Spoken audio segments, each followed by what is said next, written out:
संबंध। आसक्ति रहित होकर कर्म करने अर्थात अपने लिए कोई कर्म न करने से क्या कोई परमात्मा को प्राप्त हो चुका है? इसका उत्तर भगवान आगे के 20वें श्लोक में देते हैं।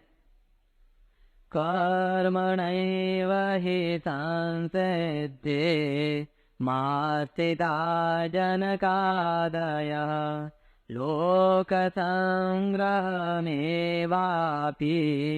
संपश्यन् कर्तुमर्हसि।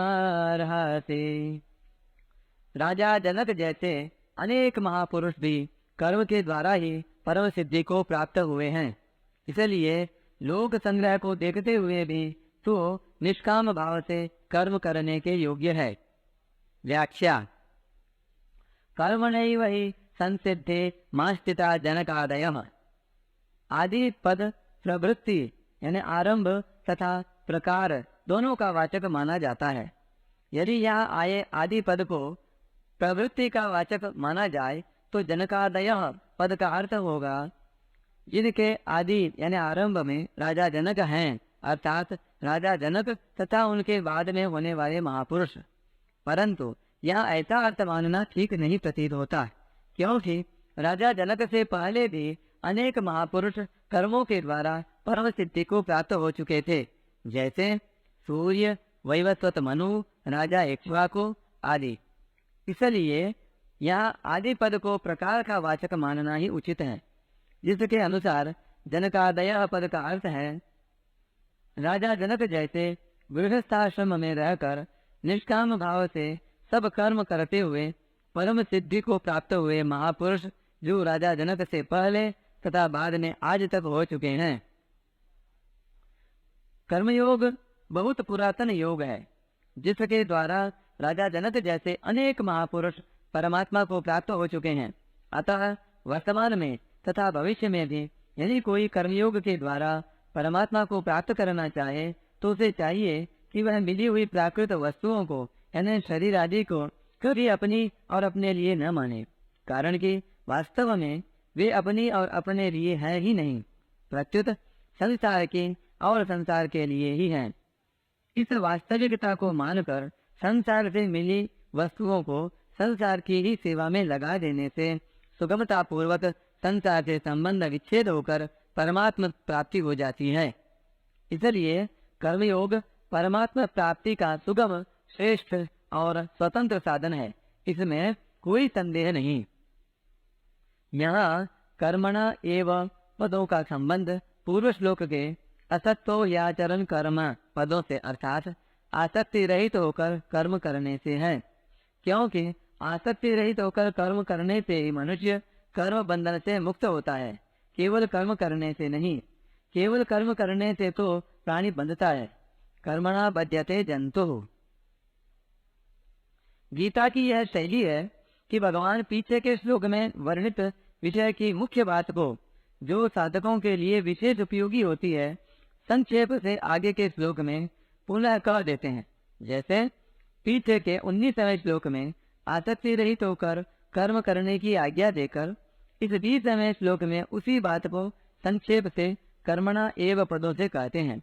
इसी प्रकार आगे 12वें अध्याय के 6ठे श्लोक में वर्णित विषय की मुख्य बात को 7वें श्लोक में संक्षेप से मैया वेशितम चेतसाम, मुझ में चित्त लगाने वाले भक्त पद से पुनः कहेंगे। यहाँ भगवान कर्मणा एव के स्थान पर योगेन एव भी कह सकते थे, परंतु अर्जुन का आग्रह कर्मों का स्वरूप से त्याग करने का होने तथा आसक्ति रहित होकर किए जाने वाले कर्म का ही प्रसंग चलने के कारण कर्मणा एव पदों का प्रयोग किया गया है। अतः यहाँ इन पदों का अभिप्राय पूर्व श्लोक के अनुसार आसक्ति रहित होकर किए गए कर्मयोग से ही है। वास्तव में चिन्मय परमात्मा की प्राप्ति जड़ कर्मों से नहीं होती। नित्य प्राप्त परमात्मा का अनुभव होने में जो बाधाएं हैं वे आसक्ति रहित होकर कर्म करने से दूर हो जाती हैं। फिर सर्वत्र परिपूर्ण स्वतः सिद्ध परमात्मा का अनुभव हो जाता है। इस प्रकार परमात्म तत्व के अनुभव में आने वाली बाधाओं को दूर करने के कारण यहाँ कर्म के द्वारा परम सिद्धि यानी परमात्म तत्व की प्राप्ति की बात कही गई है। परमात्मा प्राप्ति संबंधी मार्मिक बात। मनुष्य सांसारिक पदार्थों की प्राप्ति की तरह परमात्मा की प्राप्ति को भी कर्मजन्य मान लेते हैं। वे ऐसा विचार करते हैं कि जब किसी बड़े उच्च पदाधिकारी मनुष्य से मिलने में भी इतना परिश्रम करना पड़ता है, तब अनंत कोटि ब्रह्मांड नायक परमात्मा से मिलने में तो बहुत ही परिश्रम यानी तप व्रत आदि करना पड़ेगा। वस्तुतः यही साधक की सबसे बड़ी भूल है। मनुष्य योनि का कर्मों से घनिष्ठ संबंध है, इसलिए मनुष्य योनि को कर्म संगी अर्थात कर्मों में आसक्ति वाली कहा गया है। रजसी प्रलयं गत्वा कर्म संगिषु जायते। यही कारण है कि कर्मों में मनुष्य की विशेष प्रवृत्ति रहती है और वह कर्मों के द्वारा ही अभिष्ट वस्तु को प्राप्त करना चाहता है। प्रारब्ध का साथ रहने पर वह कर्मों के द्वारा ही अभिष्ट सांसारिक वस्तुओं को प्राप्त भी कर लेता है, जिससे उसकी यह धारणा पुष्ट हो जाती है कि प्रत्येक वस्तु कर्म करने से ही मिलती है और मिल सकती है। परमात्मा के विषय में भी उसका यही भाव रहता है और वह चेतन परमात्मा को भी जड़ कर्मों के ही द्वारा प्राप्त करने की चेष्टा करता है।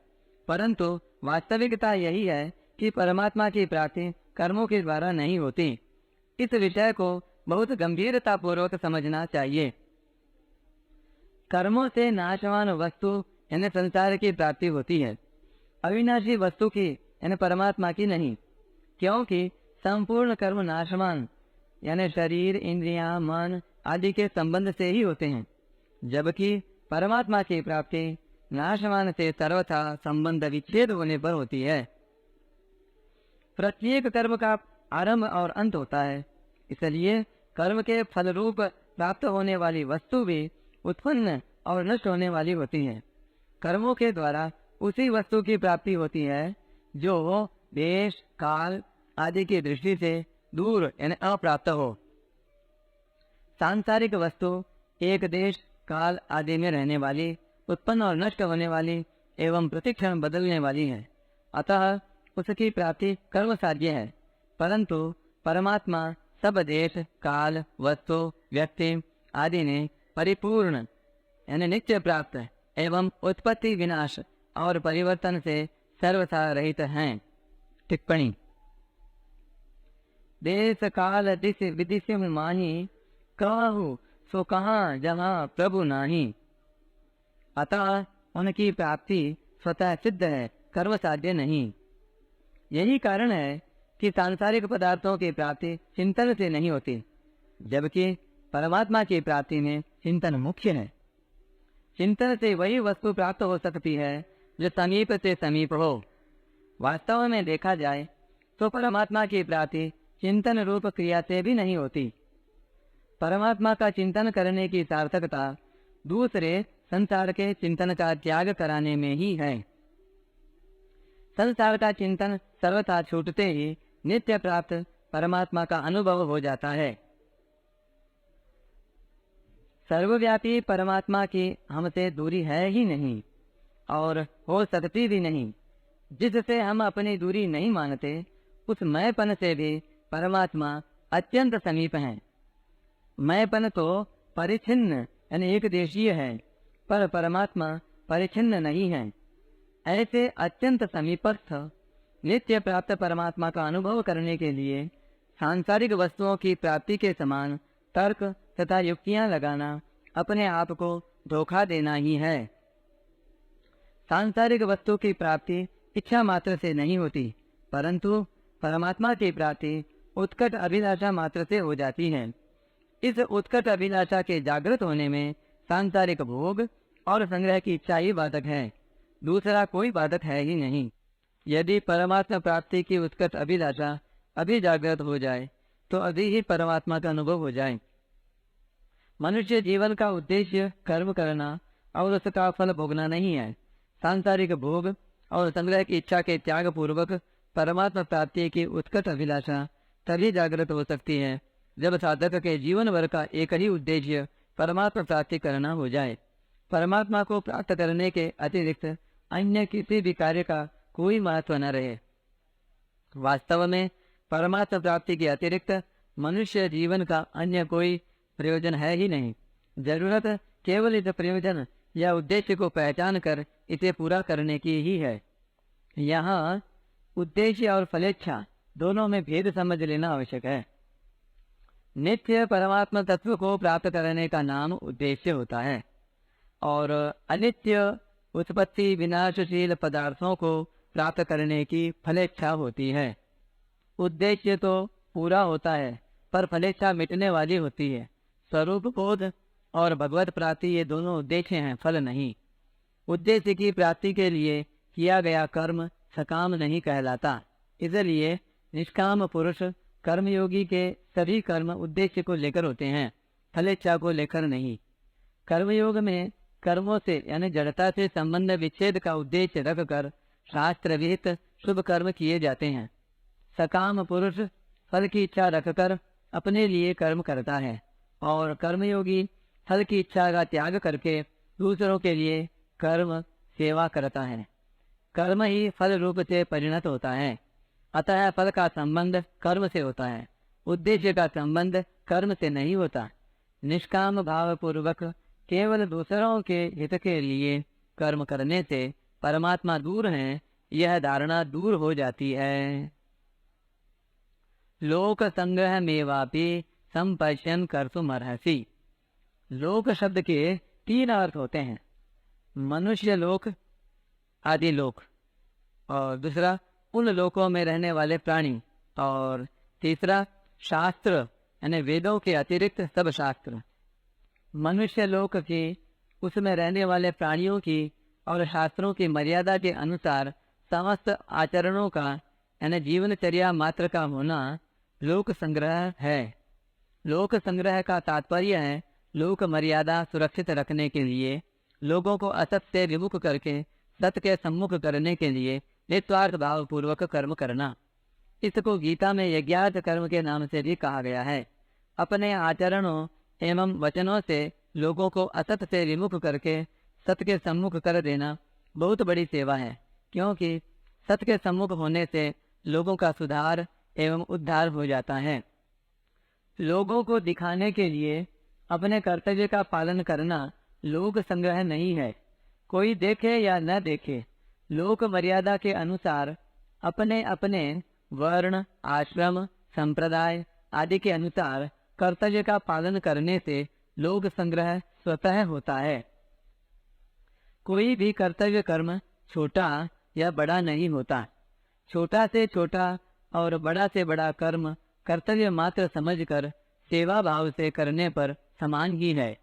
देश, काल, परिस्थिति, अवसर, वर्ण, आश्रम, संप्रदाय आदि के अनुसार जो कर्तव्य कर्म सामने आ जाए वही कर्म बड़ा होता है।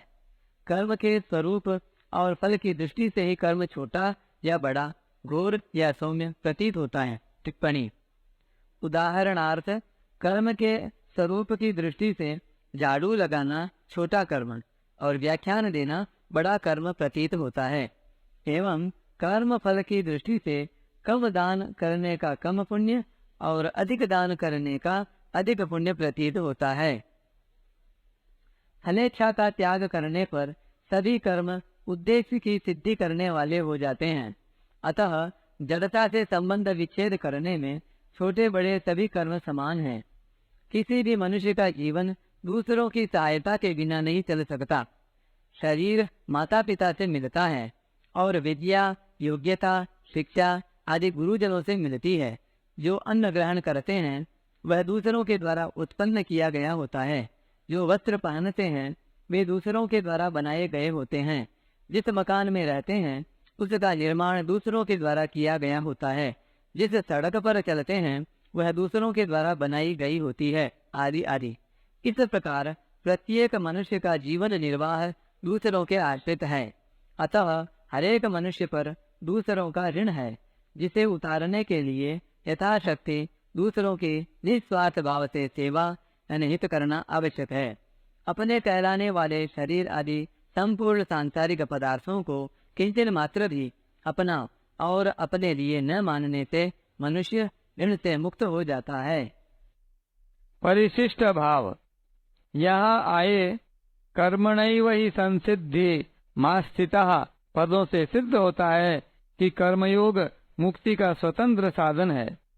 जनक आदि राजाओं ने भी कर्मयोग के द्वारा ही परम सिद्धि प्राप्त की, क्योंकि उन्होंने केवल दूसरों की सेवा के लिए, उनको सुख पहुंचाने के लिए ही राज्य किया, अपने लिए राज्य नहीं किया। लोक संग्रह में वापी संपश्यन कर्तुमर्हसि। पदों का तात्पर्य है कि तेरे को लोगों में कर्मयोग का यह आदर्श स्थापित करना चाहिए कि कर्मयोग का पालन करने से परम सिद्धि की प्राप्ति हो जाती है।